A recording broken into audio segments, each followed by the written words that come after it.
Saya telah berjuang selama 10 tahun mempelajari perdagangan saham. Tak disangka, ketika akhirnya menjadi manajer investasi di perusahaan reksadana, orang tua saya justru berniat bunuh diri dengan melompat dari atap karena kerugian besar akibat perdagangan saham. Namun, saat menyaksikan pemandangan itu, saya tidak merasa takut, malah tertawa terbahak-bahak.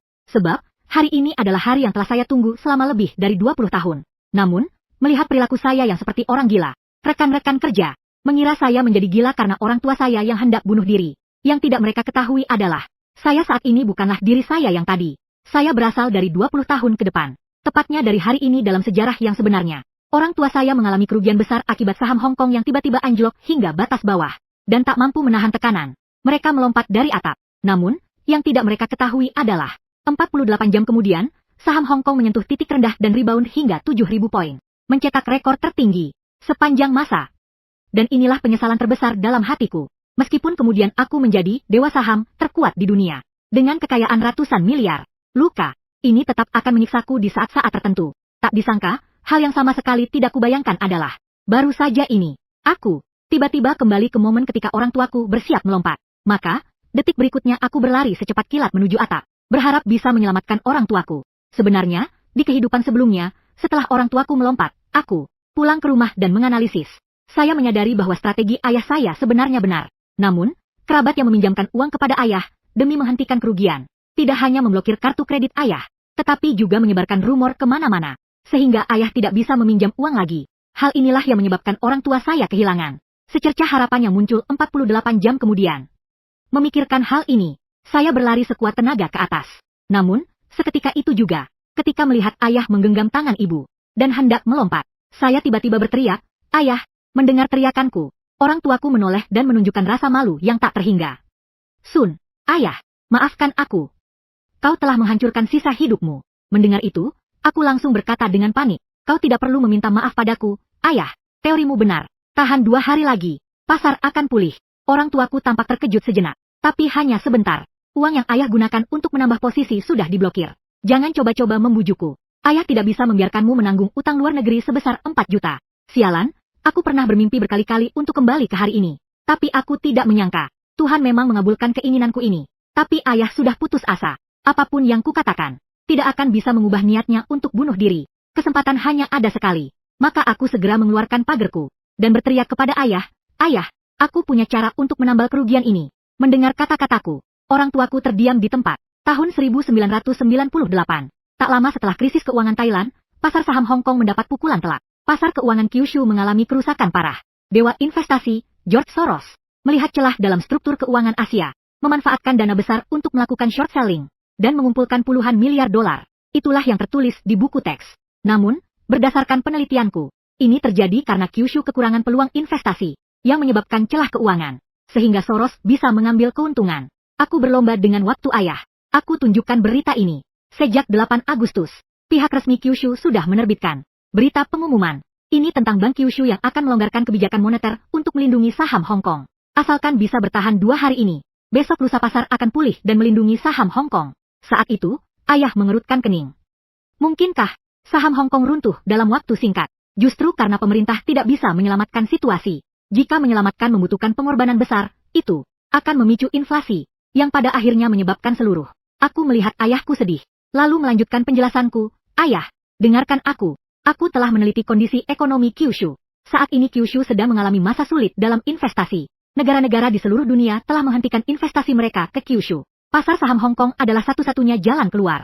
Saat ini Kyushu masih mencetak uang dan gencar mengembangkan infrastruktur. Ayah, bukankah Anda seorang trader? Ini adalah strategi long, beli. Yang dimaksud dengan long adalah terus-menerus membeli aset investasi, meskipun tidak memberikan keuntungan dalam jangka pendek. Namun jika dipegang dalam jangka panjang, dapat membentuk urat nadi ekonomi yang berkelanjutan. Karena pihak resmi Kyushu ingin melakukan long position, agar investasi infrastruktur ini dapat dimanfaatkan. Mereka tidak mungkin membiarkan pasar saham Hong Kong sebagai saluran keuangan runtuh. Mereka pasti akan. Ada benarnya juga. Entah bagaimana, ayah Shensun, seorang trader seumur hidup, justru merasa kata-kata anaknya lebih meyakinkan daripada pengalaman kerjanya selama bertahun-tahun. Perlu diketahui, apa yang disebut keuangan sebenarnya sangat terkait dengan kebijakan. Tapi, ayah, jangan khawatir soal kompensasi. Setelah ragu sejenak, ia menggigit bibir. "Kau tahu kan, belakangan ini aku membantumu menganalisis laporan keuangan. Aku juga masuk ke sebuah perusahaan.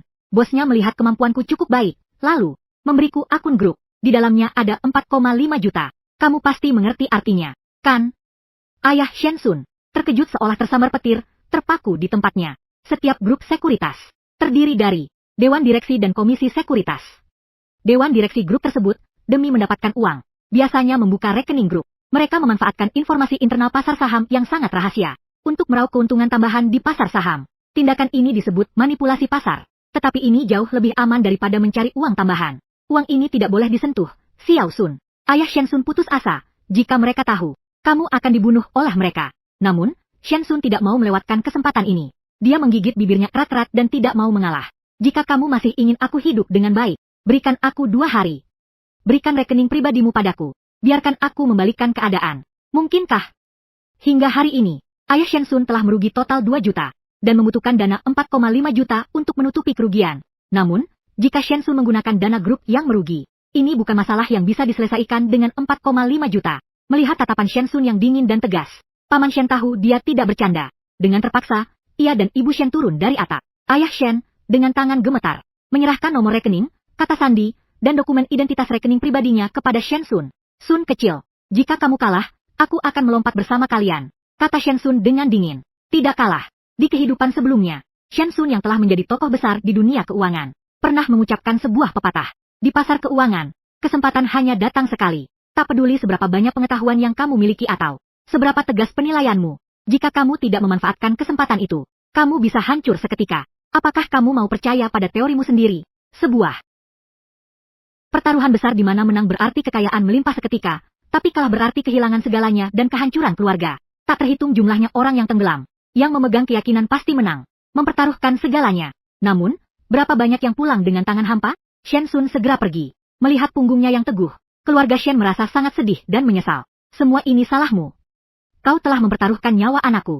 Kau bajingan tua. Ibu Shen langsung mengalami gangguan mental dan berlutut di lantai. Di grup sekuritas Yuan Hao, Shensun segera kembali ke mejanya. Atasan, Ai Wen, melihat Shensun kembali, menatapnya dengan ekspresi terkejut sekaligus meremehkan. Kamu bahkan tidak melompat dari gedung. Utang jutaan yuan dan seluruh kekayaanmu habis di sana.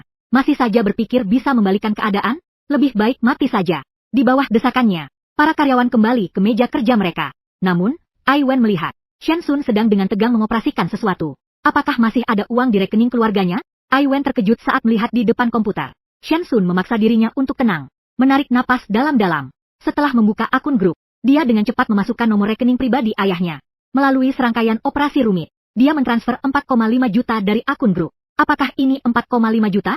Keuangan itu seperti perjudian. Ini adalah permainan tanpa jalan kembali. Meskipun tahu bahwa saham Hong Kong akan pulih 2 hari lagi, Shensun tetap tegang hingga berkeringat. Tak jauh dari sana, Ai Wen terus mengamatinya. Dengan pengalaman bertahun-tahun di bidang sekuritas, ia yakin Shensun sedang melakukan penambahan posisi. Namun, Shensun tidak menghentikan operasinya. Setelah menatap layar selama 10 menit penuh, tatapan Shensun tiba-tiba menjadi tajam. Ia kembali masuk ke akun grup. Evan menyadari ada yang tidak beres. Ia perlahan berjalan ke arah Shensun. Sementara Shensun terus menatap layar komputer dengan tatapan tajam. Sebuah ide berani muncul di benaknya. Daya tarik terbesar dalam permainan keuangan berleverage adalah dengan terus menambah leverage, sehingga keuntungan tumbuh secara eksponensial. 40 juta, masukkan semuanya. Shensun sambil mengetuk keyboard 2 kali. Ia menatap takjub saat 4,5 juta di akun grup. Setiap kali dia menghela napas, dia teringat kegembiraan saat mempertaruhkan segalanya di kehidupan sebelumnya. Sebuah ide gila muncul di benaknya. Kesempatan ini hanya sekali. Asal aku bisa bertahan 2 hari ini, pasti bisa mengalahkan musuh. Soros telah menggigit sepotong daging darinya. Setelah transfer dana selesai, Shensun segera keluar dari kedua akun, dan berlari secepat kilat keluar dari gedung grup. Sekarang, bahkan jika Evan bodoh, pun tahu bahwa Shensun melarikan diri karena merasa bersalah. Sial, apa yang dilakukan anak ini? Apakah dia menggelapkan uang perusahaan? Evan sama sekali tidak bisa memahaminya. Lagi pula, Shensun tidak memiliki dana grup di tangannya. Namun, komputer digital pada zaman ini tidak memiliki fungsi untuk menghapus catatan arsip. Saat Evan memeriksanya, 2 transfer dana yang merugikan itu membuat kakinya lemas. Hampir saja dia berlutut di tanah. Apa? Dia berani menyentuh rekening presiden yang? Sepanjang malam, Shensun berlari kencang di jalanan kota Beihai. Dia tahu bahwa Yang Dong, ketua dewan direksi grup sekuritas Yuan Hao, terus mencarinya dan ingin sekali menguliti dia. Tapi itu belum cukup. Dengan tergesa-gesa, dia masuk ke sebuah toko, menenangkan diri, meminjam kertas A4, dan menulis tesis sepanjang 2000 kata, lalu mengirimkannya ke kantor ketua Dewan Direksi Grup Sekuritas Yuan Hao. Setelah itu, dia menelepon sahabat masa kecilnya. Xiao Sun, kamu mau mati? Apa kamu sudah mengutak-atik dana Pak Yang? Karena sebelumnya dia sudah memantau melalui pagar. Wang Yu menunggu cukup lama, tapi yang dia dengar hanyalah makian kasar. Ayah, Wang Yu adalah mitra bisnis ketua Dewan Direksi Grup Yuan Hao, Yang Dong. Dulu, dia juga yang memperkenalkannya kepada Yuan Hao. Maaf, Shen Sun merasa bersalah karena kali ini harus menyulitkanmu. Jangan bicara begitu. Wang Yu adalah teman masa kecil Shen Sun yang tumbuh bersama. Persahabatan mereka sedalam saudara kandung. Apakah kamu punya uang? Ada tempat untuk bersembunyi. Aku beri alamat. Kamu pergi dulu ke sana. Mendengar kata-kata itu, hati Shen Sun terasa hangat. Di kehidupan sebelumnya, saat dia berada dalam masa-masa paling sulit, kebutuhan sehari-hari seperti makan, pakaian, tempat tinggal, dan transportasi pada dasarnya diselesaikan oleh Wang Yu. Dia tahu bahwa anak orang kaya ini benar-benar tidak peduli dengan uang dan ketenaran. Hanya peduli pada persaudaraan. Aduh, aku ingin meminjam uang darimu. Omong kosong. Bukankah aku sedang bersiap meminjamkan uang padamu? Wang Yu memarahi. Di rekeningku masih ada uang yang tidak sedikit. Tatapan interogasinya seperti pemburu, memancarkan aura keemasan. Kakak, aku tahu. Ayahmu meninggalkan warisan 5 juta dan sebuah rumah. Kalau kamu jamin rumah itu, bisa dapat 7 juta. 1,200 juta itu pinjamkan. Semua padaku. Semua netizen bingung. Bagaimana aku bisa dapat uang sebanyak itu? Di rekeningku bahkan tidak ada 1,2 juta. Percayalah padaku. Shen Sun tahu tidak ada waktu untuk menjelaskan pada Wang Yu, dan menekankan, setelah ini, aku jamin kamu akan kaya raya seumur hidup. Aku tutup dulu, tunggu teleponku besok. Halo, tanpa menunggu jawaban Wang Yu, Shen Sun menutup telepon, lalu langsung menelepon kantor Chao Yangdong. Saat ini, seorang pria paruh baya yang gelisah, sedang menerima telepon di hadapan seorang ekonom terkenal. Brengsek. Berani-beraninya kau menyentuh uangku. Begitu mendengar kabar itu, Yang Dong langsung marah besar, menepuk meja, dan berdiri. Anggota Dewan Direksi, di mana perginya 4,5 juta itu, juga membuatnya gemetar ketakutan. Uang ini tidak boleh terungkap. Pak Yang, saat Anda memberikan rekening itu kepada saya, di dalamnya hanya ada 20 juta. Saya telah membantu Anda menghasilkan 45 juta, kata Yang Dong dengan mata memerah. Bukan karena dana 200 juta dari Dewan Direksi kami yang menjadi jaminan, dan saya memberi Anda informasi internal. Apa yang Anda miliki sehingga berani mengatakan akan menghasilkan 2 juta? Yang Dong mengatakan fakta. Sebenarnya, uang ini, jika diberikan kepada seorang trader yang memiliki sedikit pengetahuan profesional, bisa menghasilkan kembali. Tapi aku memberimu kesempatan untuk melipat gandakan kekayaanmu 10 kali lipat. Dari telepon, terdengar suara Shen Sun yang sangat dingin. Asalkan mulai sekarang kamu tidak mengurus urusanku, berikan aku 48 jam. Kamu gila. Yang Dong marah sekali, hingga kepalanya pusing, lalu duduk di kursi. Kamu berinvestasi di saham Hong Kong. Saham Hong Kong tidak bisa investasi saham? Kau bodoh. Jika investasi itu di saham Jepang, meski rugi, Yang Dong masih bisa memanfaatkan Dewan Direksi untuk mengembalikan 1,000-an. Tapi dengan kondisi saham Hong Kong saat ini, uangnya itu kemungkinan besar akan habis total. Ringkasan tesisku sudah kukirimkan padamu. Ini adalah kesempatan bagimu untuk melambung tinggi. Pergi mati saja. Yang Dong langsung menutup telepon dan mengumpat, aku akan membunuhmu dalam 24 jam. Dasar sampah. Namun, di dalam kantor yang sunyi, Yang Dong menopang kepalanya dengan putus asa. Di atas meja tergeletak lembaran faks. Dia sama sekali tidak punya minat untuk melihat barang sialan itu. Ambil dan baca saja, kata Yang Dong dengan marah sambil melemparkan faks itu ke arah ekonom di sampingnya. Profesor Zhang Kang dari Cambridge School of Economics. Pak Yang, jangan khawatir. Selama saya di sini, Anda setidaknya bisa memulihkan sebagian modal. Baru saja berdiri, namun, setelah menerima faks itu dan membacanya, dengan cermat, matanya semakin melebar. Perubahan emosinya bagaikan naik roller coaster. Terkejut hingga, bagaimana? Yang Dong meneguk air, berusaha menenangkan diri. Setelah memikirkannya sebentar, Zhang Kang justru menatap Yang Dong dengan tatapan tajam sambil menelan ludah. Anda harus menambah investasi sebesar 200 juta. Yang Dong pun memuntahkan air yang baru saja diminumnya. Gila, benar-benar gila. Yang Dong merasa ini seperti mimpi buruk. Pak Yang, saya benar-benar tidak bercanda. Silakan lihat dulu. Zhang Kang segera menyerahkan faks itu kepada Yang Dong. Saat mendengar nama Sun, Yang Dong bahkan ingin memanggil Raja Neraka, agar membawa Shen Sun ke 18 lapisan neraka. Membuatnya membaca ringkasan makalah. Ini pasti merupakan hal yang sangat sulit. Laporan ekonomi 10 tahun 9 minggu. Umpan. Sungguh sombong. Maki Yang Dong. Sebagai anggota Dewan Direksi Grup, Yang Dong pernah menjadi otak yang mengelola dana puluhan miliar. Apa saja badai besar yang belum pernah dia lihat? Namun, setelah membaca makalah ini, tatapannya tiba-tiba menjadi serius sejenak. Dia membacanya lagi. Dalam ringkasan makalah tersebut, analisisnya dengan sempurna menyoroti kebijakan penyelamatan Jiuzhou, dan menyimpulkan bahwa ini adalah kesempatan yang langka dalam 100 tahun. Bagaimana pendapat Anda, Pak Zhang? Tanya. Yang Dong, yang kini menjadi sadar. Dan sejenak ragu-ragu. Ringkasan ini melebihi ratusan makalah panjang dan surat-surat.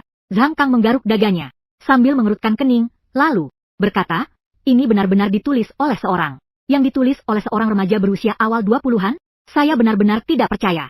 Ini ditulis oleh seorang anak muda. Ini benar-benar level akademisi. Akademisi?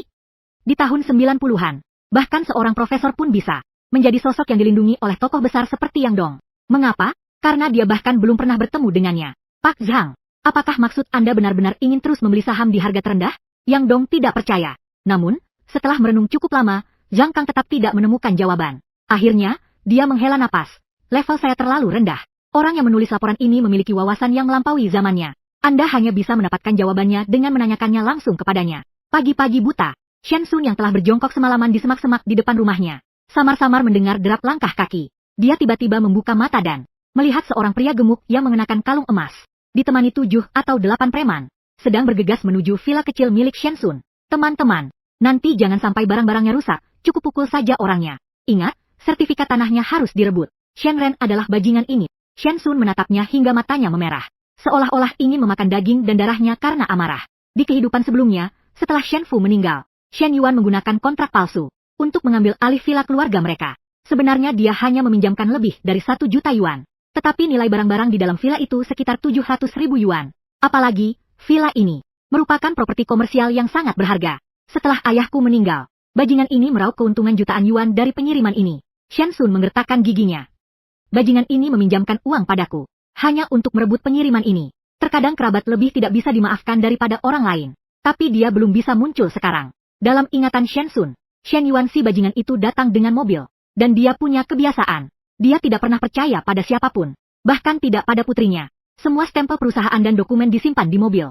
Disegel dengan kode sandi. Shen Yuan, kali ini aku akan membalas dendam atas kehidupan sebelumnya. Namun, setelah besok, aku bisa memberimu kesempatan. Shen Sun sedikit memejamkan mata, memancarkan sedikit kekejaman. Selama kamu masih punya sedikit hati nurani, setelah urusan ini selesai, aku pasti akan memberimu setengah bulan. Saat Shen Yuan bersama para preman kecilnya masuk ke villa kecil dengan angkuh, Shen Sun mengeluarkan seutas kawat baja dari tangannya, dan dengan berlari ke arah mobil buik kecil Shen Yuan. Xie. Di kehidupan sebelumnya, Shen Sun yang putus asa demi mencari nafkah, pernah membunuh pelayan dan sopir truk. Dia pernah melakukan apa saja. Bisa dibilang, pengalaman-pengalaman dari lapisan bawah ini telah meresap ke dalam darahnya dan menjadi kemampuan bertahan hidupnya. Dengan bunyi klik, Shen Sun hanya menggunakan seutas kawat baja untuk membuka paksa pintu mobil Shen Yuan. Yang terbuka adalah sebuah kotak besi yang disegel dengan kode. Shen Sun tersenyum tipis. Namun ia melihat seorang gadis muda di kursi belakang sedang menatapnya. Sepupunya, Shen Sun, baru saja menghirup napas dalam-dalam. Gadis itu berpostur anggan, mengenakan gaun panjang bermotif hijau, tinggi sekitar 170 cm.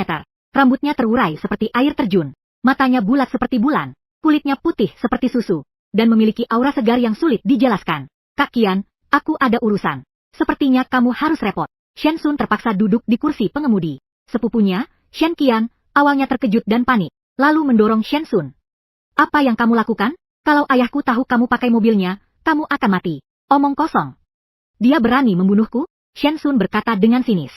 Dia cuma bisa bicara saja. Shen Qian terdiam di tempat, bingung harus berbuat apa. Dia merasa sepupunya hari ini agak berbeda. Dulu, Shen Sun selalu pendiam dan hanya fokus pada keuangan. Hari ini, dia tidak hanya lebih berani, tapi juga sangat maskulin. Kak Qian, biar aku yang mengantarmu saja. Ayo ke rumah ibumu. Ibumu di Beihai. Tanpa memberi kesempatan untuk menanggapi, Shen Sun segera menutup pintu mobil dan menyalakan mesin buik. Di dalam mobil, Shen Qian menatap Shen Sun dengan kagum. Paman, bukankah paman meminjam uang dari keluarga kita?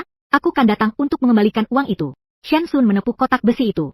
Mungkin Shen Qian sudah putus asa sampai-sampai aku tahu kode ini. Tepat saat Shen Qian belum selesai bicara, darah memercik. Shen Sun dengan santai mengulurkan satu tangan dan menekan 4 angka 4. Dan kotak besi itu langsung terbuka. Bagaimana bisa? Shen Qian hampir saja menusuknya. Bodoh. Shen Sun bahkan tidak menatap Shen Qian sekalipun, lalu melaju ke pinggiran kota Hong Kong. Ini bukan kotak kode biasa. Hanya saat mobil dinyalakan, dan kode ditekan bersamaan, barulah bisa terbuka. Shen Qian tercengang tak bisa menutup mulutnya. Dia kan putri Shen Yuan. Bahkan dia pun tidak tahu. Shen Sun, ayo pergi, jangan banyak omong. Shen Sun mengerutkan kening. Nanti aku akan bertemu seorang teman. Hari ini kamu ikut aku. Aku ajak kamu makan dan minum yang enak. Tapi apapun yang terjadi, kamu harus merahasiakannya. Baik. Di hadapan Shen Sun yang tegas, Shen Qian merasa seperti gadis remaja. Matanya terpaku pada setiap gerakan Shen Sun. Di kawasan baru kota Hong Kong setelah minum-minum ayau. Bagaimana di sana?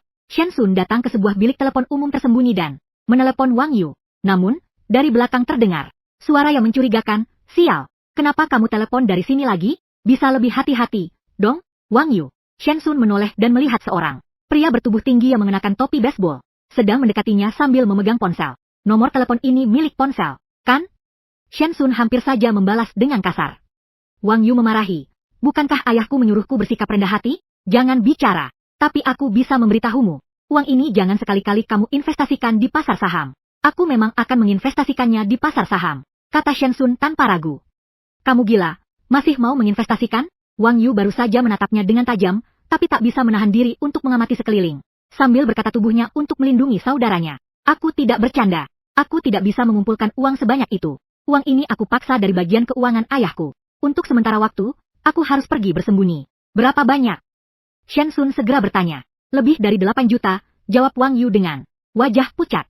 "Aku memberi ayahku beberapa pil tidur. Begitu ayahku bangun dan tahu, dia pasti akan mengawasi aku. Kesetiaan memang tidak sebanyak yang kubayangkan. Tapi dengan 8 juta, itu sudah memenuhi setengah dari rencana Shen Sun." Di belakang, netizen terparkir Mercedes-Benz milik ayahnya. Penulis Shen Sun menepuk bahunya, lalu pergi ke bagasi untuk mengambil uang. "Kau tidak boleh kabur. Kau harus membantuku." "Apa, saudara?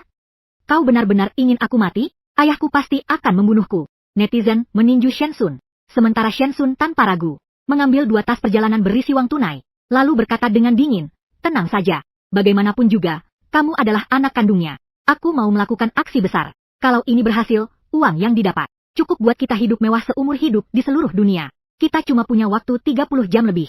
Bantu aku cari beberapa orang di bagian keuangan. Ambil beberapa puluh ribu yuan buat beli perusahaan fiktif.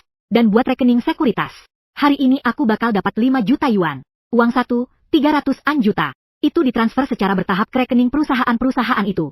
Sambil menatap tajam ke arah Shen Sun, Wang Yu tiba-tiba merasa bahwa sahabat masa kecilnya ini menjadi sedikit asing baginya. "Kakak, aku jujur padamu. Jika 800 juta ini tidak bisa dikembalikan, ayahku kemungkinan besar akan bangkrut." Wang Yu dengan gemetar saat pulang ke rumahnya, takut akan kegagalan.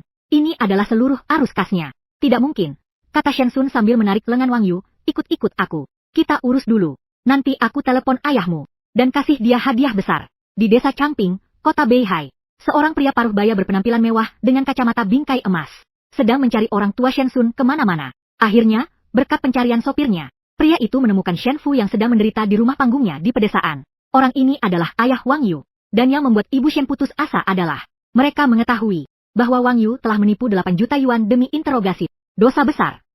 Ibu Tuan Shen menangis dengan air mata berlinang, terus-menerus menepuk bahu Tuan Shen.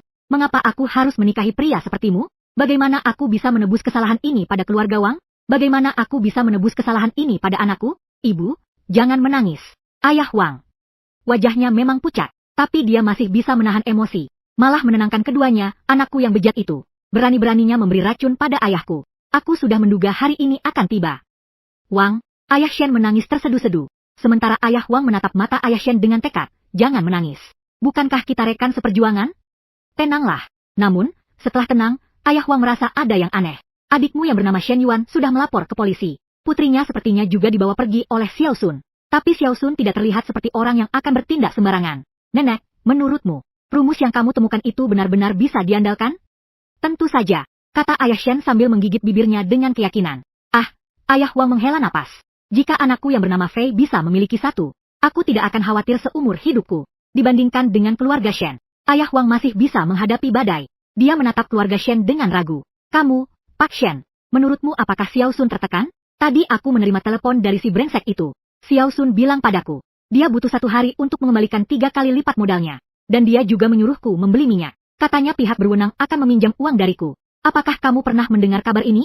Kontrak berjangka minyak." Shen Fu mengerutkan kening. Dalam struktur pasar saham, berdasarkan tiruan pasar obligasi Amerika Serikat, kontrak berjangka berbasis minyak baru saja muncul pada tahun 90-an.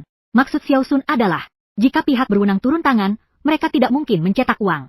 Kemungkinan besar mereka akan mengambil sebagian dari pasar berjangka swasta. Shen Fu menggaruk dagunya. Wang Fu tidak memperingatkan. Bukankah itu sama saja dengan merugi besar dan memberikannya secara cuma-cuma? Shen Fu berusaha menahan emosinya. Saat ini, bukankah hanya orang dalam sistem yang bisa membeli obligasi negara? Aku perkirakan pihak berwenang akan menukarnya dengan obligasi negara, dan itu akan melebihi jumlah yang dibutuhkan. Nanti, kamu bisa menyimpan obligasi-obligasi itu untuk dinikmati, atau menggunakannya sebagai jaminan kredit perusahaan. Keduanya menguntungkan. Astaga, beneran atau bohong? Mendengar penilaian Shen Fu yang terdengar aneh, Wang Fu jadi bingung. Dia tidak tahu apakah arah akhirnya akan seperti itu. Tapi, orang tua memang lebih berpengalaman. Sebagai pendiri perusahaan properti, bagaimana mungkin bangkrut hanya karena kekurangan arus kas? Hanya saja dia tidak memberitahu putranya yang boros itu. Shen, aku masih punya 2 juta di rekeningku. Sebenarnya aku ingin menggunakannya untuk menyelamatkanmu. Tapi itu tidak cukup untuk menutupi kerugianmu.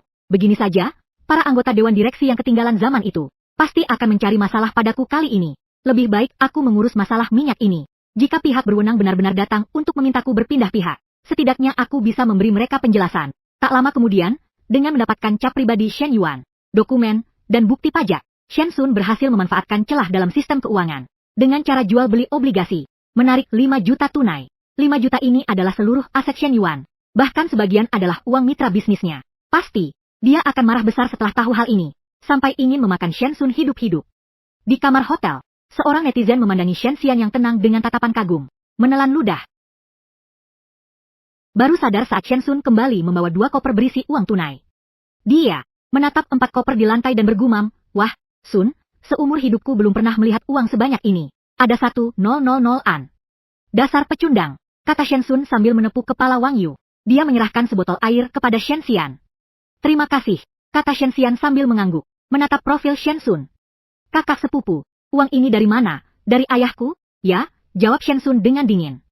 "Tenang saja, mulai hari ini, aku akan melipat gandakan uang ini 10 kali lipat. Sampai ayahmu senang sampai mau loncat dari gedung. Sun, kamu bisa nggak sih?" Ah, netizen masih tidak percaya dengan kata-kata Shen Sun. "Kamu, bukankah kamu bilang sudah menggunakan rekening bosmu untuk berinvestasi 4,500 juta? Ayo kita kabur saja. Bawa uang ini berkeliling dunia dengan bebas. Kembali setelah habis. Tenang saja, ayahku sangat hebat. Dalam beberapa tahun dia bisa mengembalikan uangnya. Pergi." Nada suaranya yang tenang terdengar tegas.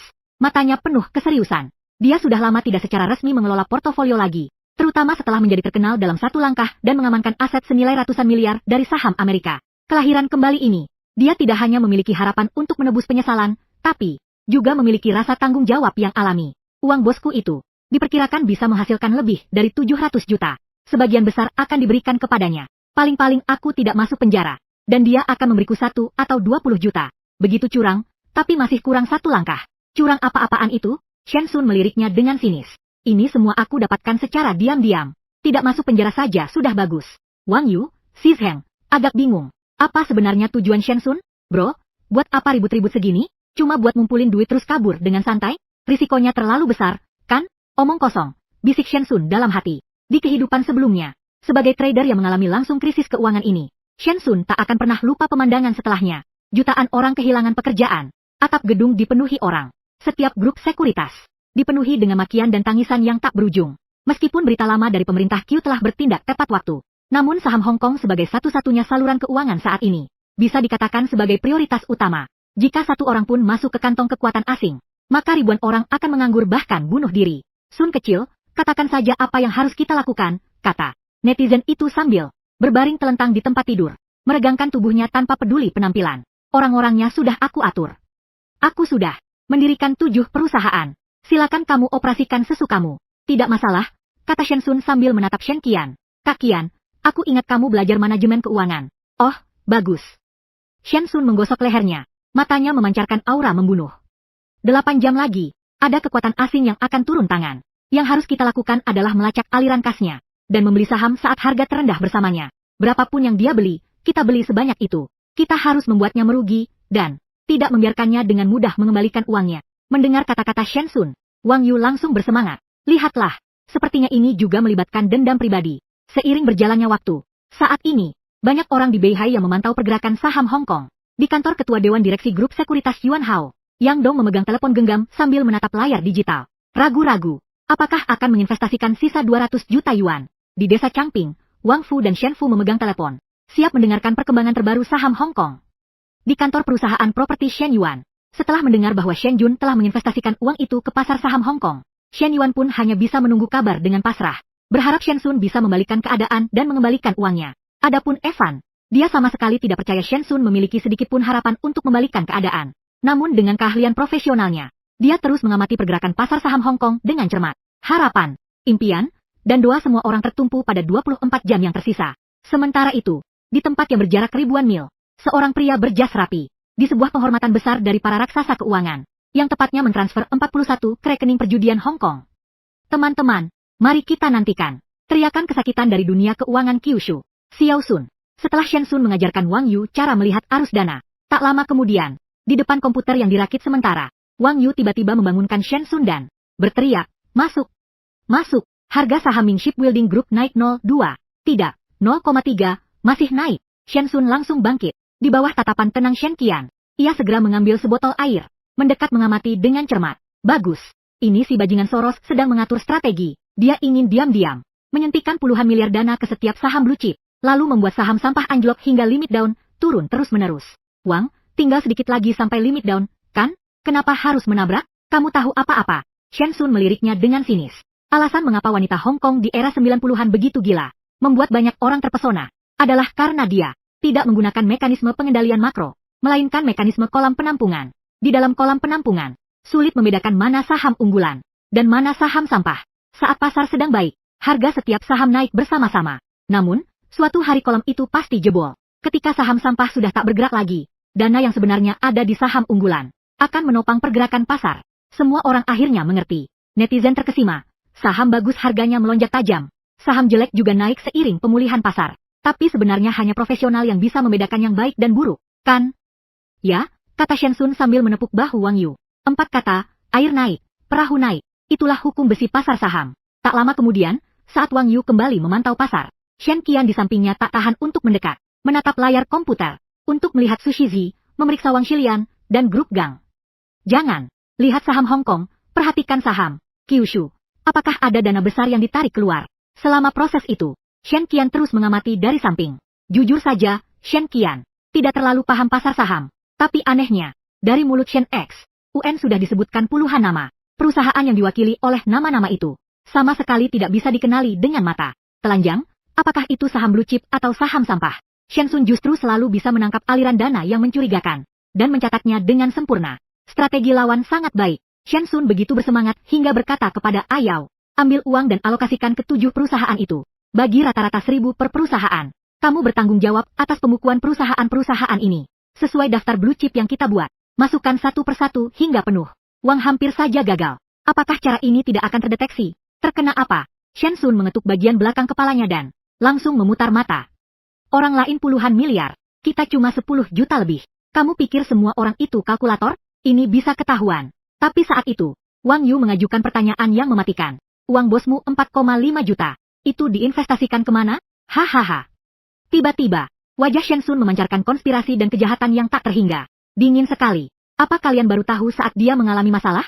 Setelah netizen itu pergi, Shen Qian tampak kebingungan saat menelepon dan mencatat pembukuan. Terlihat tak tahu harus berbuat apa. Bisakah Xian Jie mengatasinya?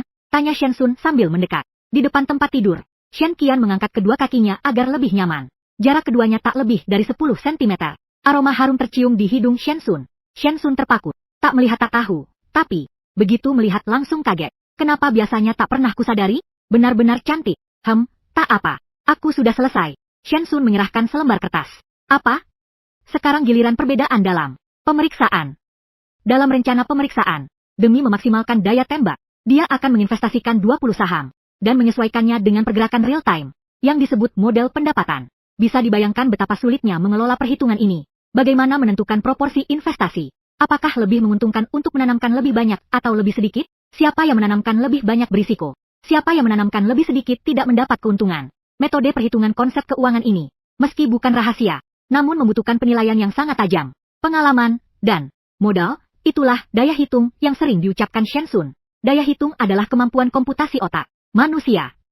Memiliki, dapat mensimulasikan perubahan pasar saham secara keseluruhan dalam waktu singkat. Saat ini, Shen Sun melihat 4 lembar saham yang diserahkan Shen Qian kepadanya. Dia memeriksanya dengan cermat, lalu, tiba-tiba teringat sesuatu. Apakah ayahmu melarangmu bergaul dengan orang lain? Shen Qian mengangguk. Aku ingat ayahmu mengalami kerugian besar dalam bisnisnya, bukan? Ya. Shen Qian menatap mata Shen Sun dengan tajam. Uang keluargamu semuanya berasal dari hasil pengelolaan keuanganmu. Qian terdiam sejenak mendengar itu, lalu mengangguk. Dengan raut malu-malu, hatinya bersorak gembira. Dia tak pernah menyangka bahwa jenius Jin ada di sampingnya. Apa arti kemampuan Shen Qian ini? Kemampuan komputasi, tingkat atas yang setara dengan kemampuan prediksi dan wawasan superkomputer. Begitu kemampuan ini diterapkan dalam Capture the World, akan menghasilkan performa yang sangat mengerikan. Baik menghasilkan beberapa juta atau beberapa triliun bukanlah hal yang sulit. Ya, aku mengerti. Shen Sun menahan kegembiraan di dalam hatinya dan berkata dengan tenang. Kalian terus amati pergerakan dana Soros.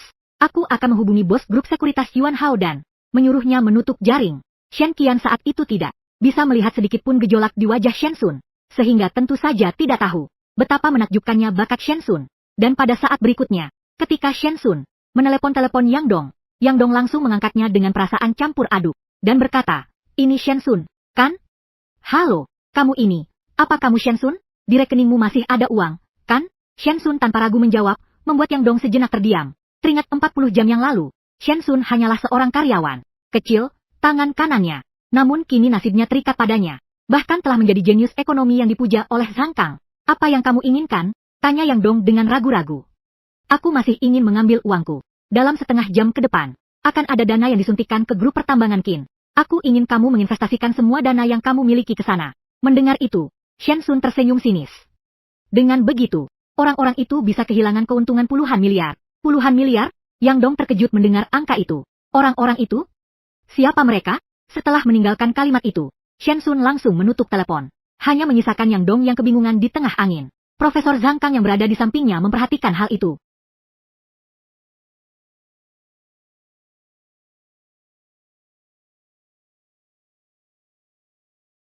Saat ditanya oleh Yang Dong, wajahnya pucat. "Benar, orang-orang itu." Zhang Kang berdiri, terkejut. "Jadi begitu. Aku bahkan tidak menyadarinya. Ternyata ada dana lain di pasar saham kita." Melihat Yang Dong yang masih bingung di sampingnya, hati Zhang Kang yang penuh rasa ingin tahu muncul. Dia berkata, "Pak Yang, Anda belum mengerti. Penurunan dan koreksi saham Hong Kong dan pemulihannya kali ini, semuanya terkait dengan dana asing. Dana asing inilah yang mengeruk pasar saham Hong Kong kita, dan dana asing inilah yang menghancurkan Hong Kong." Yang Dong melihat ke sana sini. Akhirnya, di bawah bimbingan Zhang Kang, ia mulai melihat sedikit petunjuk. Hal ini membuatnya terkejut sangat dalam.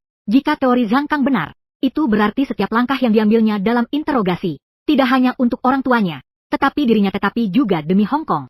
Dia sedang melindungi Hong Kong, berusaha semaksimal mungkin untuk mengambil kembali sebagian modal dari tangan musuh dan memastikan uang tersebut berada di tangan warga negaranya sendiri. Negara yang baik hanya akan muncul dari orang-orang yang berdedikasi, kata Zhang Kang dengan wajah memerah karena kegembiraan. Tangannya pun bergerak-gerak penuh kegembiraan. Memiliki pemuda seperti ini, benar-benar berkah bagi kota Hong Kong. "Pak Yang, tolong tanyakan, pemuda bernama Shen Sun ini berasal dari distrik mana? Saya akan segera mencari orang untuk mengurusnya." "Tidak perlu menunggu.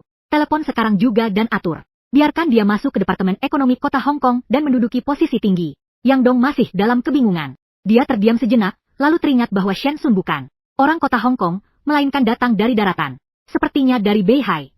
Sementara itu, di penginapan, seiring berjalannya interogasi, Shen Qian berhasil menyalurkan dana sebesar 1,000 andana, tanpa diketahui siapapun, tersebar ke berbagai saham unggulan. Sementara itu, sebuah rekening grup rahasia mentransfer 200 juta dana ke saham unggulan bernama Grup Pertambangan Qin. Li Xiaosun, Wang Yu menatap layar dengan bingung. "Kenapa kamu menyuruh bosmu menyuntikkan semua uang ke grup ini? Apa kamu kenal dengan para eksekutif mereka?" Shen Sun menggelengkan kepalanya. "Lalu kenapa kamu?" Wang Yu terkejut, karena tindakan Shen Sun justru akan membuat Qinxi Mining Group menjadi salah satu pemenang akhir. Dan pemenang ini, bahkan bukan sekutu Shen Sun, seperti rezeki nomplok. Namun, di balik tatapan interrogatifnya, terpancar pemikiran yang mendalam. Ninan berkata, "Manfaatkan peristiwa ini untuk membangun portofolio blue chip yang kokoh di daratan, yang akan lebih menguntungkan stabilitas pasar saham Hong Kong." Para netizen mungkin tidak mengerti angka-angka ini. Namun Shen Qian di sampingnya tampak sedikit bingung. Pasar saham daratan dan Hong Kong benar-benar berbeda jauh. Dengan kata lain, meskipun pasar saham daratan memiliki dana sebanyak apapun, tidak mungkin mencapai skala pasar saham Hong Kong, dan menjadi pusat keuangan seluruh Asia. Mengapa Shen Sun begitu peduli dengan daratan? Namun tak lama kemudian, Wang Yu dengan terkejut menunjuk ke layar komputer dan berteriak. Harga saham Bank Donghua mulai naik. Terlihat di layar komputer, harga lebih dari 10 saham yang mengandung dana Shen Sun mulai naik perlahan. Dari harga awal 1 atau 2 yuan naik menjadi 3 hingga 5 yuan. Hanya dalam waktu 10 menit. Ini berarti Soros mulai membeli saham di harga terendah. Badai keuangan ini resmi dimulai. Biarkan saja naik. Wajah Shen Sun tidak berubah sedikit pun. Wang Yu, yang biasanya bersikap acuh tak acuh terhadap pasar saham, tiba-tiba mengoperasikan komputer dengan cepat. Menyuruh Shen Qian mencatat pergerakan dana. Qianjing, berapa banyak yang kita dapatkan sekarang? Baru 2 kali lipat. Shen Qian menghitung, dan sampai saat ini mereka belum benar-benar masuk pasar. Hanya satu saham yang naik 2 kali lipat. Wang ternganga. Selama ini, dia adalah anak orang kaya yang tidak terlalu peka terhadap uang. Tapi meski tidak peka, dia seharusnya tahu betapa luar biasanya konsep 2 kali lipat itu. Artinya, sejak masuk ke penginapan hingga sekarang, kurang dari 24 jam, aset yang diinvestasikan Shen Sun sudah berlipat ganda, dan proses pendanaan hanya memakan waktu 10 menit. Astaga, wajah netizen itu pucat, tubuhnya gemetar. Dia merasa seolah-olah melihat keajaiban, dan keajaiban ini diciptakan oleh orang sendiri. Apa ini? Nanti aku tunjukkan yang lebih besar. Shen Sun maju dan menepuk bahunya. Lalu, dia menyuruh Shen Qian melepas 2 saham blue chip. Harga saham yang semula sekitar 1 yuan, karena dilepas dengan harga rendah, seketika berubah menjadi 0. Bukankah ini berarti nilainya turun? Netizen hampir saja marah, tapi Shen Sun justru bersikap acuh tak acuh. Benar saja, di sudut dunia yang lain, di sebuah ruangan penuh orang-orang serakah, seorang operator muda mengendalikan komputer. Tuan Soros, salah satu saham blue chip kita jatuh ke 0,8 yuan. Ada yang menjual saham, kata operator itu. Di belakang operator, seorang pria paruh baya berjalan mendekat. Hanya seorang bodoh saja, katanya, sambil melirik, lalu tidak lagi memperhatikan saham itu. Apakah orang bodoh itu sudah tidak bisa mundur lagi dan terpaksa melakukan stop loss? Atau terus menyuntik modal untuk mengambil kembali kerugiannya? 5 menit kemudian, sesuatu yang ajaib terjadi. Tepat di depan mata Wang Yu, harga saham yang semula 0,8 yuan kembali naik menjadi 1 atau 2 yuan. Melihat trennya, bahkan masih ada ruang untuk naik. Apa yang sebenarnya terjadi? Ekspresi Shen Sun terlihat sangat misterius. Dia menepuk bahu Shen Qian. Suster Xian, tahukah kamu apa yang terjadi? Shen Qian terdiam sejenak, lalu menggeleng. Salah, salah. Pasar saham itu salah. Sorot mata Shen Sun memancarkan kilatan emas. Pada dasarnya, pasar saham hanyalah permainan antar manusia. Karena si tua bajingan Soros itu ingin memanfaatkan leverage untuk kaya raya. Bola basket yang dia harapkan, pasti akan dia ambil sebanyak yang dia bisa. Shen Sun menjelaskan kepada mereka apa yang terjadi. Tadi, dia melepas saham tapi dia menyadari bahwa kita, para investor retail, masih memegang sebagian saham. Jadi dia sengaja menaikkan harga, untuk memancing kita agar terus melakukan stop loss. Lalu apa yang harus kita lakukan sekarang? Para netizen mendengarnya dan langsung panik. Kalau terus begini, kerugiannya akan semakin besar. Kita sudah rugi sebagian. Terus jual saja, biar tenang. Dia tertawa sinis. Kali ini harga diturunkan menjadi 1 yuan. Beberapa menit kemudian, di kamar Soros, operator muda itu kembali mendeteksi anomali. Kali ini dia tidak perlu melapor ke Soros, karena Soros terus mengawasi. Ingin menjual. Begitu harga naik? Ingin untung lebih banyak, ya? Soros tertawa sinis. Orang Kyushu memang bangsa yang paling rakus keuntungan kecil. Selalu hanya memikirkan keuntungan. Dari hal-hal sepele seperti ini. Biarkan terus naik sampai 16, biarkan dia menjual. Soros menaikkan harga, artinya dia harus mengeluarkan lebih banyak modal. Sementara di hadapan Shen Sun dan Qian dan Wang Yu, ketika harga saham naik lagi ke 6, Wang Yu melihat harga itu dengan gembira. Wah, untung besar. Wang Yu langsung lupa diri. Sun kecil, kalau kita jual saham sekarang, apakah bisa untung bersih puluhan juta? Netizen hampir gila. Dalam sela-sela jual beli ini, ternyata menghasilkan keuntungan puluhan juta, dan tidak perlu melakukan apa-apa. Cukup melihat komputer dan memberikan beberapa perintah. Uang itu sudah masuk ke kantong. Ini kan tahun 90-an. 1,000 berarti apa? Wang Youjia, sebagai orang kaya, mobil Mercedes-Benz kelas atas pun harganya tak lebih dari 1 juta. 10 juta, jika di daratan Tiongkok. Dengan harga rumah 50.000 per unit, berapa banyak yang bisa dibeli? Namun, sebagai inisiator dari semua ini, Sheng Xin tersenyum misterius dan bertanya kepada Putri Shen Qian, tahukah kamu bagaimana cara beroperasi saat ini, agar keuntungan maksimal? Shen Qian merasa sedikit tertekan, menghitung di buku catatannya, lalu berkata dengan ragu, jika harga saham naik ke 16, para investor retail di luar sana akan menerima kabar, dan mulai melakukan stop loss. Lalu kita memanfaatkan kesempatan ini untuk membeli kembali saham-saham tersebut, bukan? Jawaban Shen Qian memang sempurna, tapi itu bukan satu-satunya jawaban. Benar, tapi juga salah. Mata Shen Sun tajam seperti serigala lapar, menatap komputer dengan ganas. Ikuti perintahku. Kita operasikan sisa saham-saham ini sesuai pola ini, dan naikkan harga saham mereka. Shen Xian mendengar ini, dan agak bingung apa yang ingin dilakukan Shen Sun. Sedangkan Wang Yu merasa sangat sedih. Ini kan keuntungan 2 kali lipat. Jika Shen Sun terus melakukan operasi berulang seperti ini, bukankah dia akan mengorbankan seluruh keuntungan 2 kali lipat? Itu? Apa gunanya menaikkan harga saham? Saat ini di kantor Soros, Soros tertawa terbahak-bahak sambil menutup mulutnya. Para kerdil dari Jiuzhou itu, mereka menerima kabar secara bersamaan dan bersiap untuk melakukan stop loss. Bagus, biarkan mereka melakukan stop loss. Berapapun yang mereka jual, kita beli sebanyak itu. Dan pertunjukan ini sepenuhnya bergantung pada kita. Langsung angkat harga saham menjadi 2 yuan. Agar mereka tidak ragu lagi dan menjual semuanya. Soros sangat percaya diri. Sebagai seorang ahli keuangan, dia sangat paham bahwa, di balik setiap indikator keuangan, tercermin emosi para investor. Stop loss tadi, jelas merupakan langkah uji coba dari para investor yang masih memegang saham. Dan sekarang dia harus segera bertindak, agar mereka tidak ragu lagi dan melepas seluruh saham yang mereka miliki. Benar saja, 20 menit kemudian, operator muda terus menyuntikkan dana. Akhirnya membeli sekitar 50 juta saham. 5,000 juta. Di penginapan, di samping Shen Xun, Wang menutup matanya. Tak percaya dengan apa yang dilihatnya. Ia segera menarik lengan Shen Sun. Sun, sudah cukup. Sudah naik 3 kali lipat. Ayo kita mundur. Kita sudah untung 3 kali lipat. Dalam waktu kurang dari 1 jam, kita sudah meraih keuntungan 3 kali lipat. Shen Sun sangat paham bahwa, saat ini, ia hanya perlu melepas sisa sahamnya. Dan dari transaksi ini ia bisa meraup keuntungan bersih sebesar 5,000. Lalu menggunakan uang itu untuk melunasi utang. Asalkan bisa menyisakan 2 juta, dan menggunakannya seluruhnya untuk membeli properti di daratan. Dalam waktu kurang dari 20 tahun dia bisa menjadi miliarder dengan kekayaan ratusan miliar. Tanpa harus menanggung risiko apapun. Dan setiap tahun masih bisa menerima pendapatan sewa yang cukup besar. Namun, di bawah tatapan penuh harapan Wang Yu, ekspresi Shen Sun tetap tak bergeming. Dengan dingin dia memerintahkan, Qian Jia, investasikan seluruh uang ini ke grup pertambangan Qin, dan naikkan harga saham mereka menjadi sekitar 35. Apa? Xiao Sun, kamu gila? Wang Yu nyaris saja meraup keuntungan besar. Tapi pada akhirnya hanya untuk menaikkan harga saham grup pertambangan Qin. Wang Yu bahkan mulai curiga. Apakah Shen Sun adalah mata-mata yang dikirim dari daratan Tiongkok? Dan pada saat itu, saat Shen Sun menginvestasikan seluruh asetnya ke grup pertambangan Qin, Yang Dong juga sedang melakukan manuver. Sebanyak 250 juta dana di pasar. Tiba-tiba mengalir ke grup pertambangan Qin. Seketika membuat naik dari 0,6 yuan menjadi 48 yuan. Tang Soros memukul meja dengan wajah muram, marah besar. Saat itu, 4 aliran dana masuk ke grup pertambangan Qin.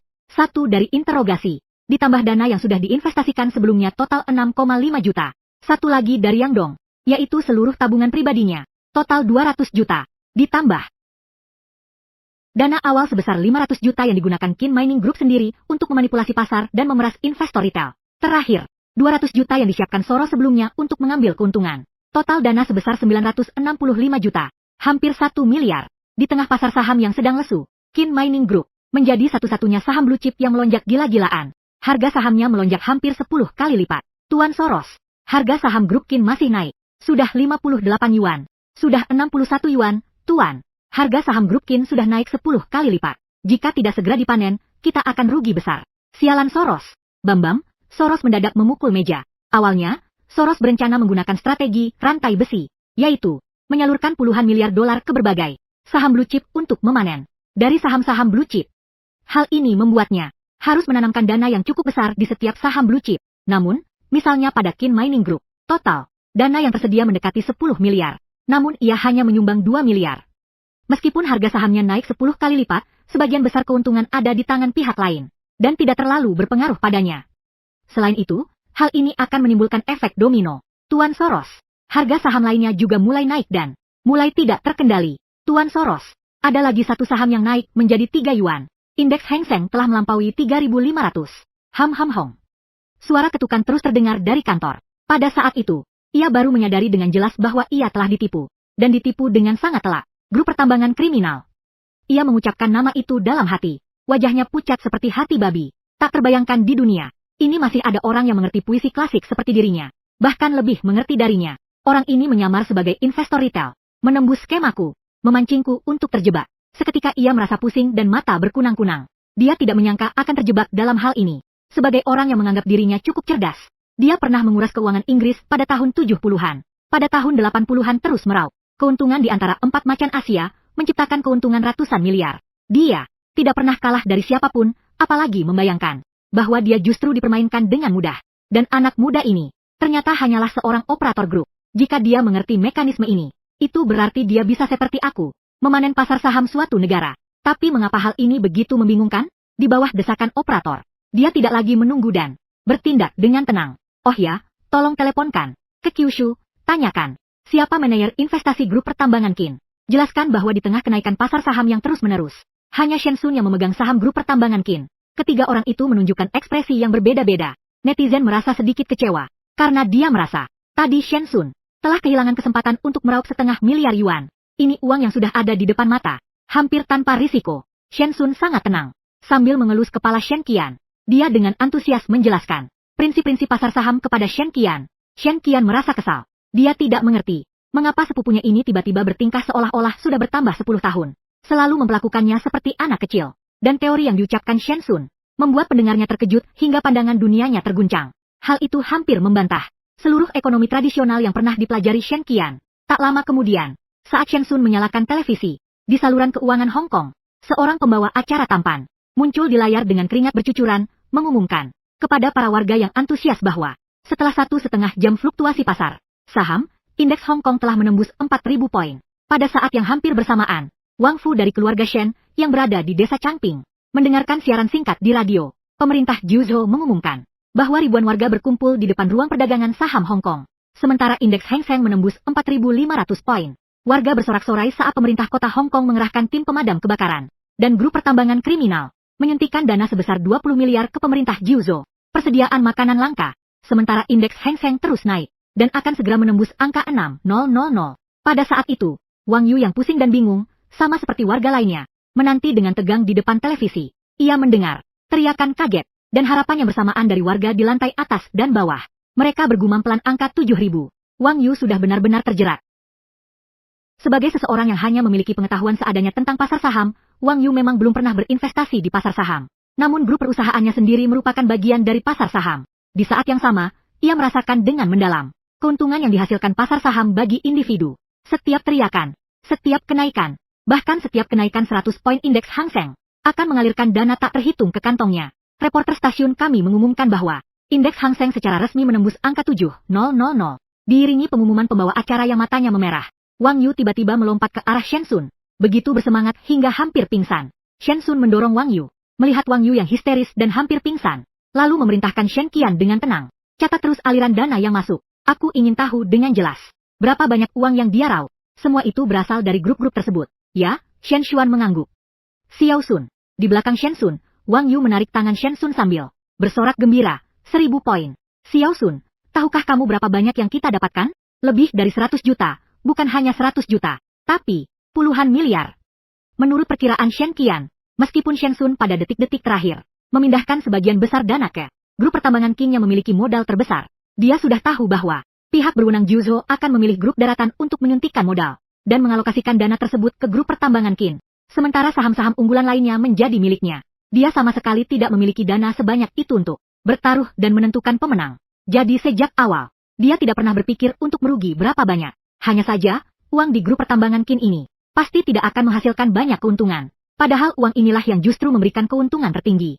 Sekarang, berapa harga saham grup pertambangan Qin? Shen Sun waspada saat Shen Qian melihat angka 120 yuan dan memutuskan untuk berhenti. Wajah Shen Sun sekarang tidak seperti sebelumnya, malah terlihat agak pucat. Di sampingnya, Wang Yu, yang selama ini diabaikan oleh Shen Sun, segera bertanya, Kak Qian, berapa banyak yang kita dapatkan kali ini?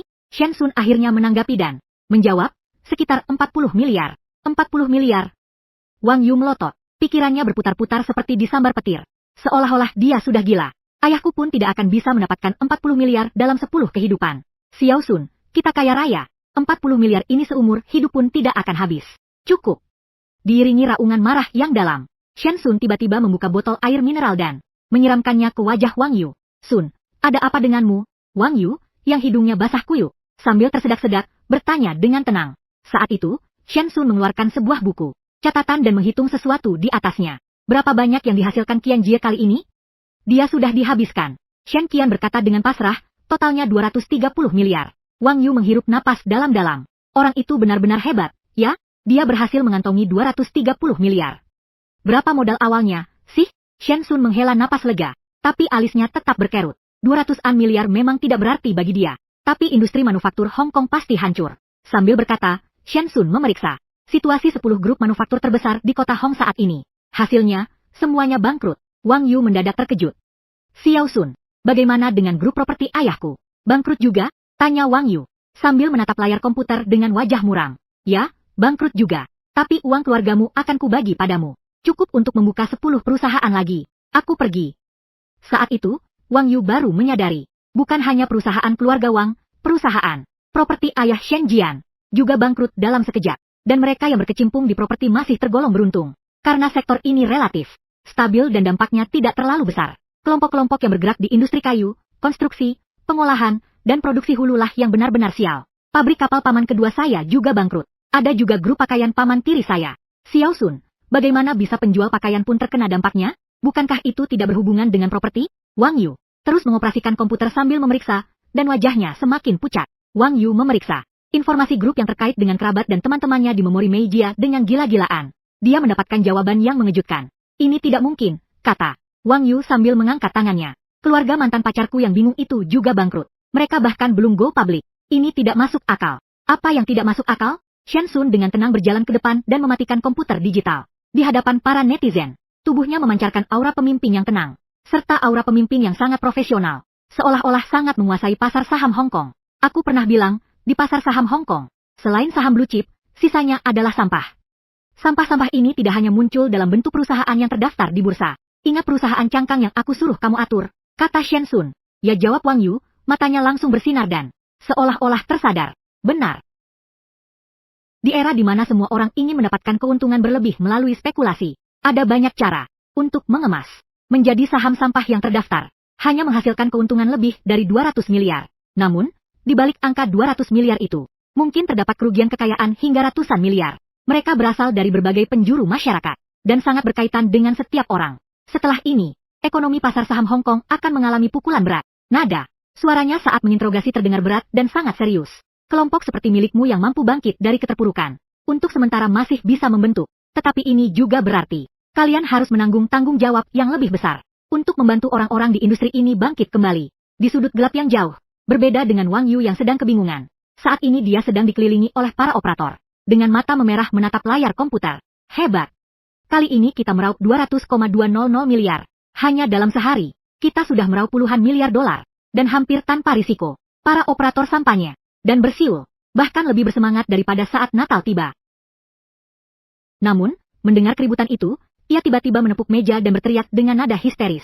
Hanya 200 miliar? Aku kehilangan hampir 400 miliar.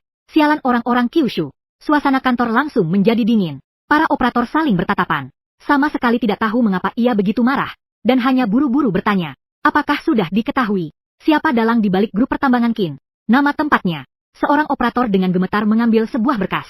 Di balik grup itu, ada seorang operator bernama Wang Wu. Ia lulusan sekolah ekonomi Cambridge, namun hanya pernah menangani transaksi senilai puluhan juta.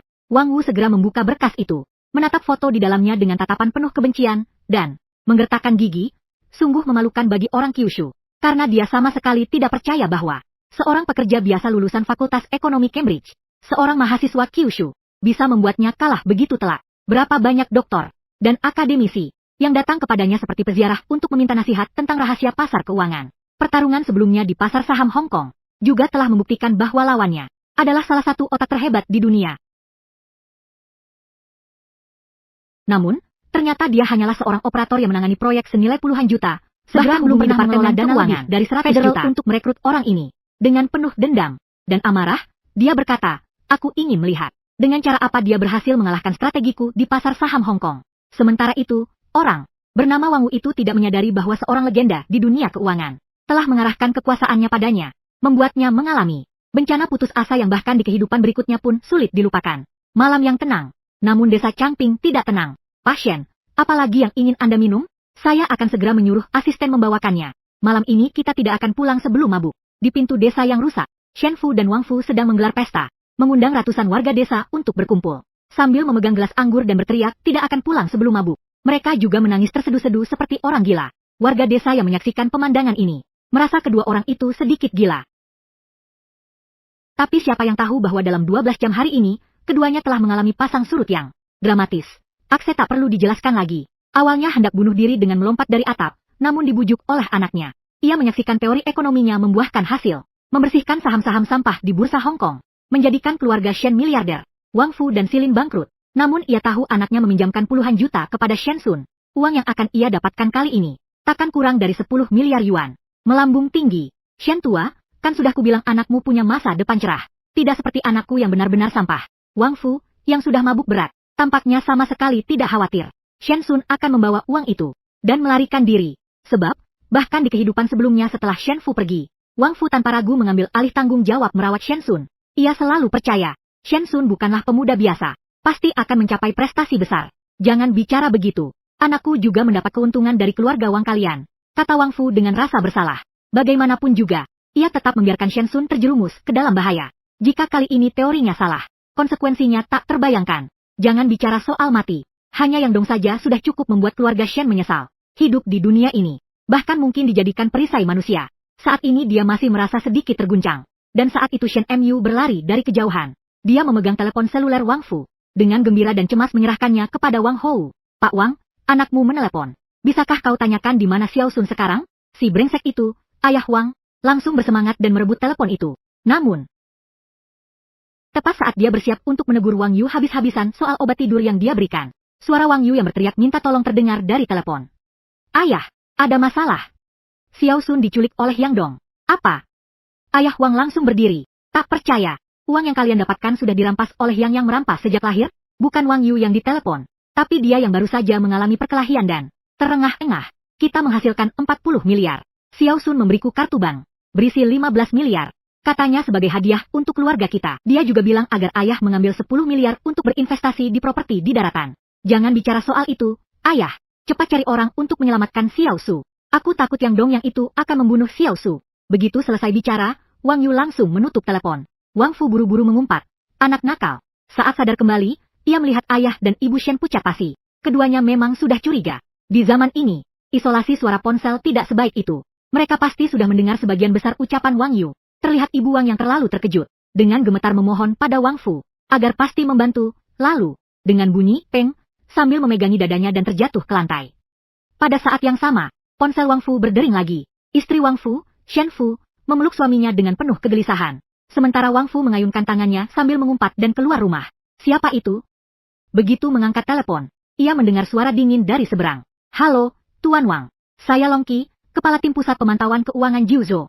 Bisakah Anda menghubungi Shen Sun? Wajah Wang Fu langsung pucat. Sebagai seorang pengusaha sukses, Wang Fu pasti tahu latar belakang organisasi ini. Lagi pula, sekarang tahun 1998, bukan 1997. Dulu, yang disebut Pusat Pemantauan Keuangan, sebenarnya adalah entitas yang mengatur pasar saham Hong Kong.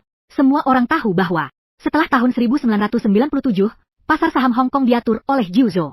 Dan untuk menghindari kekacauan di pasar saham, Jiuzhou pada dasarnya hanya mengatur uang gelap dan aset kotor para penjahat. Jarang melakukan perencanaan besar-besaran.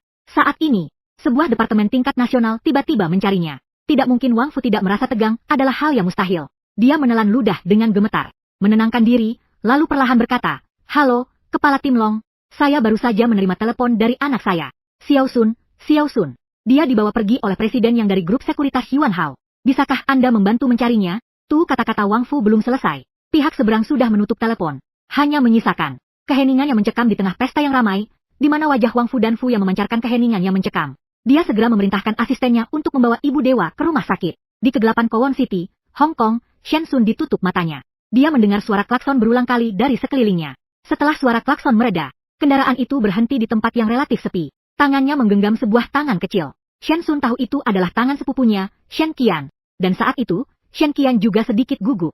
Dia bertanya pelan pada sepupunya. Tiba-tiba seorang pengawal di sampingnya menghardik. Diam. Hati-hati, aku akan membunuhmu. Shen Sun menelan ludah. Beberapa jam sebelumnya, saat baru saja ditugaskan bersama Wang Youqian, mereka diserang oleh sekelompok orang di Lushilu. Sebenarnya Shen Qian bisa melarikan diri, tapi, tak disangka gadis kecil itu malah mengatakan bahwa dia adalah sepupu Shen Sun. Malah mengaku sebagai sepupu perempuan Shen Sun. Begitulah, keduanya dibawa pergi bersama. Tak lama kemudian, mobil mulai berjalan. Dengan mendengarkan suara mesin, Shen Sun menyimpulkan bahwa mereka seharusnya berangkat dari Liuan District, tempat Lushi berada, menuju kawasan kaya yang sepi di Kowon.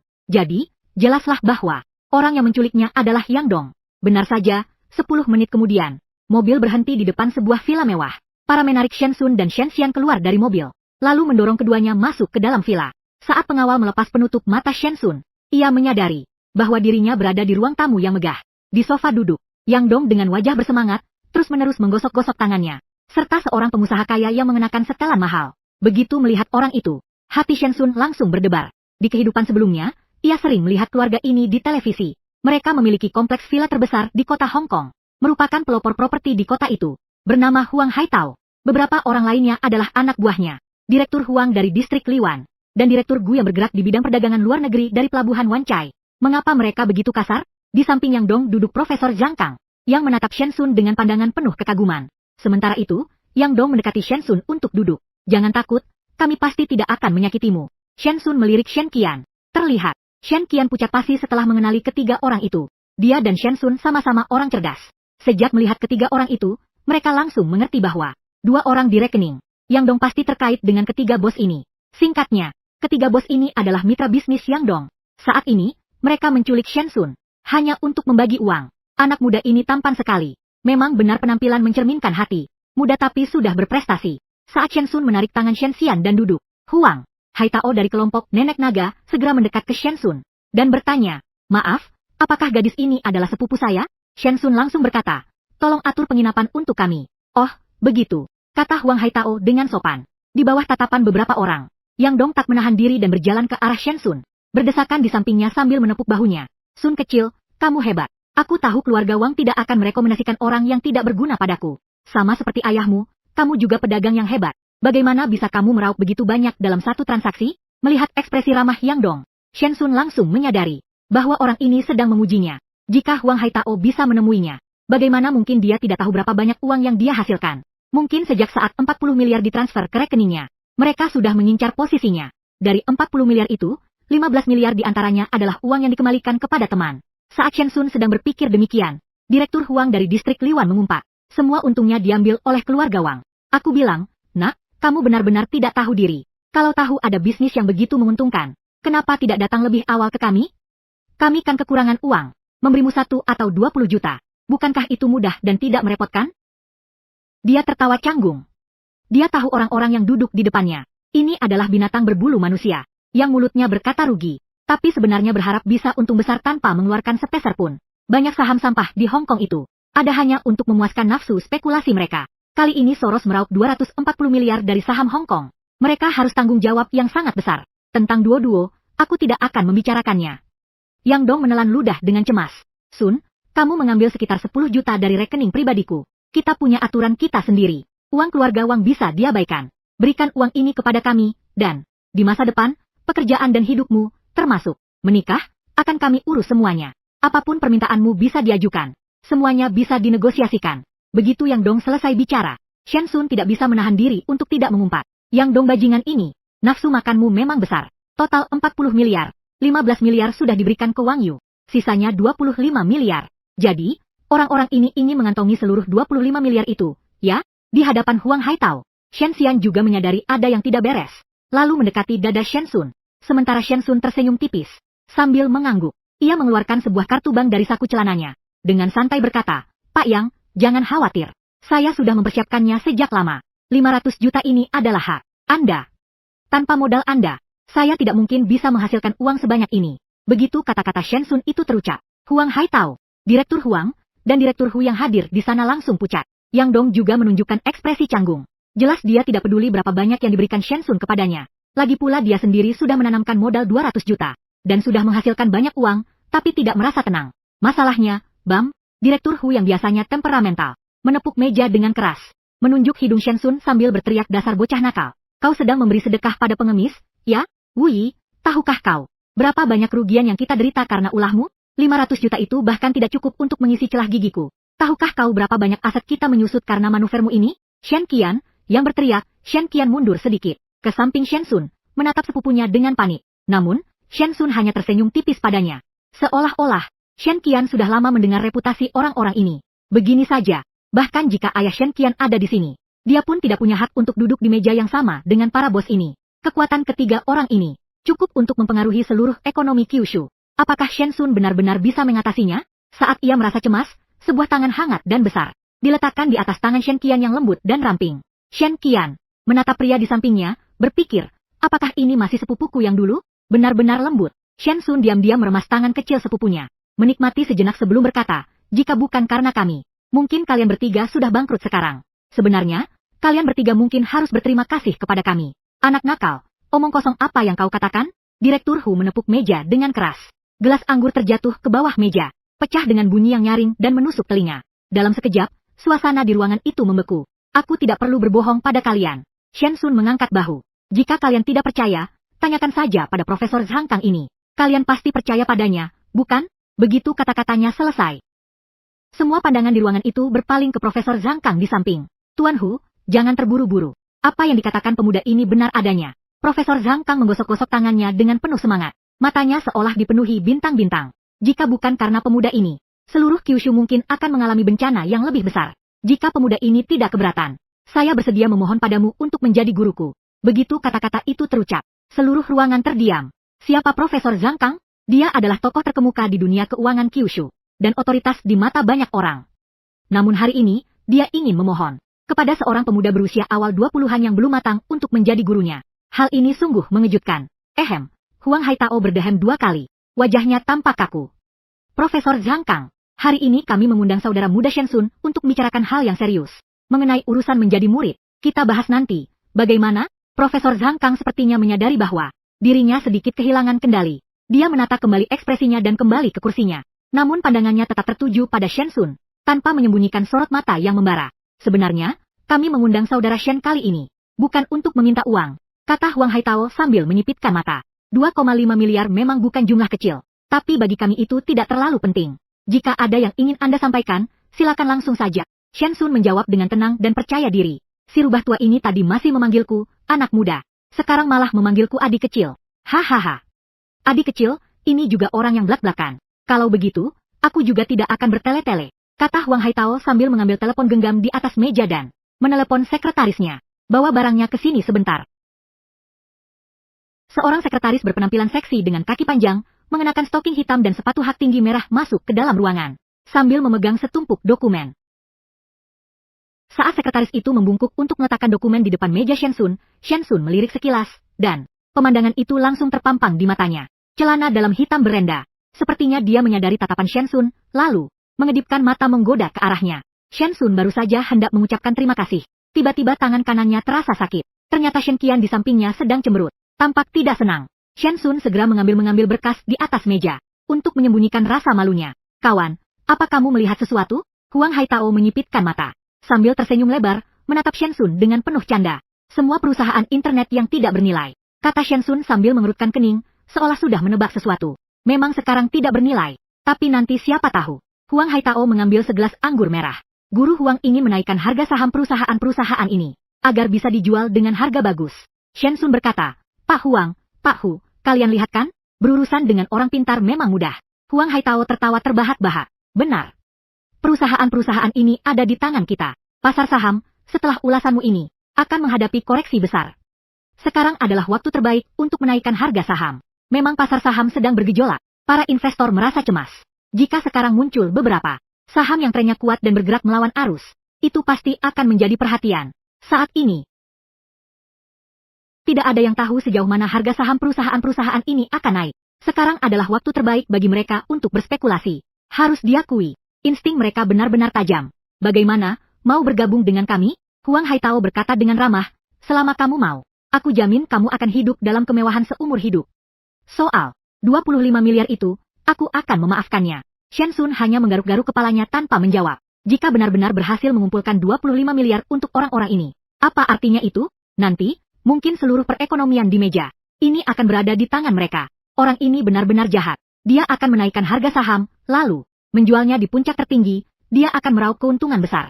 Tapi saat itu, pasar saham pasti akan berantakan. Namun, jika tidak menyetujui tuntutan mereka, mungkin dia dan Shen Qian tidak akan melihat matahari besok. Baiklah, aku setuju kalian yang mengelola. Tapi, aku butuh dana yang cukup, dan syarat yang aku ajukan harus dipenuhi. Setelah mempertimbangkannya, Shen Sun membuat keputusan. Baik, cepat sekali. Jadi, kesepakatan ini berlaku.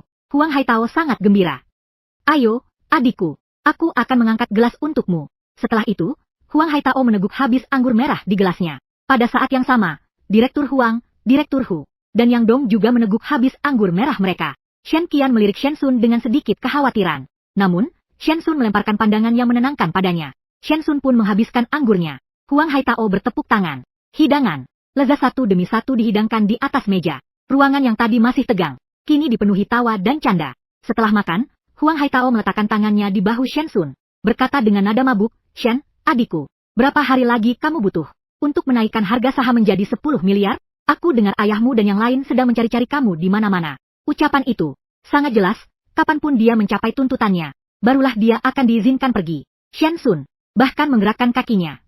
Si tua ini berani mengancamnya? Tunggu saja 3 hari. Janji itu lebih berharga daripada nyawa, kata Shen Sun sambil menepuk dadanya, juga berpura-pura mabuk. Benar-benar pahlawan muncul dari kalangan muda. Hahaha, Wang Haitao sangat gembira. Dia memanggil pengurus Liu. Pengurus Liu, bawa pemuda ini dan gadis itu ke kamar tidur yang sudah disiapkan. Apapun yang dia minta, penuhi. Baik, Tuan. Pengurus Liu menunduk dan berkata kepada Shen Sun, "Apakah Anda ingin saya cari orang untuk menggendong nona ini ke kamarnya?" Shen Sun tidak tahan minum. Setelah 2 gelas anggur merah, dia langsung pingsan di atas meja. "Sudahlah, biar aku yang mengurusnya." Shen Sun mengambil tangan sepupunya yang masih di belakang, lalu memeluknya ke depan. Tak disangka dia begitu mesra. Mengikuti pengurus Liu masuk ke dalam kamar, ia melihat-lihat sekilas. Kamarnya sangat luas, dekorasinya mewah, perabotannya lengkap, bahkan ada kamar mandi di dalamnya. Benar-benar suite kelas mewah. Setelah pengurus Liu mundur, Shen Sun meletakkan Shen Qian di atas tempat tidur yang luas dan empuk. Karena efek anggur merah yang terlalu kuat, leher putih Shen Qian yang semula lehernya yang putih pucat menjadi memerah, dan pakaiannya pun berantakan. Dada indahnya yang tegak membuat Shen Sun sulit mengalihkan pandangannya. Shen Sun menelan ludah. Dia bukan orang suci. Mustahil tidak tergoda melihat wanita cantik seindah ini terbaring mabuk di tempat tidur. Namun, memanfaatkan keadaan orang lain, hal semacam itu tidak akan pernah dilakukannya. Apalagi ini adalah sepupunya sendiri. Menahan, Shen Sun membantunya melepas sepatu dan jaket, lalu menutupinya dengan selimut. Ia melihat jam, sudah pukul 10. Bulan di luar jendela tampak bulat. Ia tak bisa menahan diri untuk merenungkan segala perbuatannya sejak terlahir kembali. Ia tak tahu bagaimana keadaan orang tuanya. Apakah mereka khawatir hingga tak bisa tidur? Menghela napas, Shen Sun memutuskan untuk tidur lebih awal hari ini. Besok ia harus menghadapi ketiga orang licik itu. Setelah mandi-mandi, Shen Sun tiba-tiba teringat bahwa dia dan Shen Qian tidak punya baju ganti di sini. Dia harus mengenakan handuk mandi dan keluar dari kamar mandi, bersiap menelepon pengurus Liu. Begitu keluar, 2 pasang mata saling bertautan. Karena kaget dan jijik, Shen Sun bahkan lupa bahwa handuk di tubuhnya sudah jatuh ke lantai. Shen Xian segera menutup matanya dan berteriak, tapi celah di antara jarinya masih memungkinkan sedikit pandangan. Baru saat itu Shen Sun menyadari, dan segera mengambil handuk di lantai untuk menutupi bagian vitalnya. "Kamu sudah bangun?" Hati Shen Sun seolah dipenuhi ribuan alpak yang berlari kencang. Bagaimana bisa ada hal sebodoh ini? Rasanya haus sekali. Aku bangun untuk mencari air minum. Masih pusing. Shen Sun sedikit khawatir. Tidur sebentar, rasanya sudah tidak terlalu pusing lagi. Syukurlah, Tuan Shen, Nona Shen. Apakah ada sesuatu yang terjadi di dalam? Shen Sun tertawa sinis dalam hati. 3 orang tua itu ternyata masih mengirim orang untuk mengawasi saya. Tidak ada apa-apa. Bisakah Anda tolong cari 1 set pakaian pria dan 1 set pakaian wanita yang cocok, yang baru? Kata Shen Sun melalui pintu. Baik, apakah ada perintah lain? Untuk saat ini tidak ada. Shen Sun membuat isyarat dengan tangannya, memberi tanda agar dia tidak bicara karena dinding bisa mendengar. Segera setelah itu, Shen Sun masuk ke kamar mandi dan menyalakan lampu kamar mandi dan mematikannya. Berulang kali, Shen Sun mengerutkan kening, mengambil segelas air, lalu menyiramkannya ke lampu kamar mandi. Setelah disiram air, bohlam di atas kepalanya berkedip 2 kali lalu berhenti berfungsi. Shen Qian baru saja hendak bertanya, tapi kembali dihentikan olehnya. Shen Sun berjongkok dan meraba-raba di bawah wastafel. Tak lama kemudian, sebuah kotak hitam berbentuk persegi yang memancarkan cahaya merah muncul di tangannya. Shen Qian yang berada di sampingnya tercengang. Tak lama kemudian, Shen Sun berjalan ke belakang televisi di kamar tidur, ke dalam laci lampu meja, dan di bawah kursi, ia menemukan total 4 perangkat penyadap. Orang-orang tua yang tak kenal ampun ini memang selalu mengawasi dirinya setiap saat.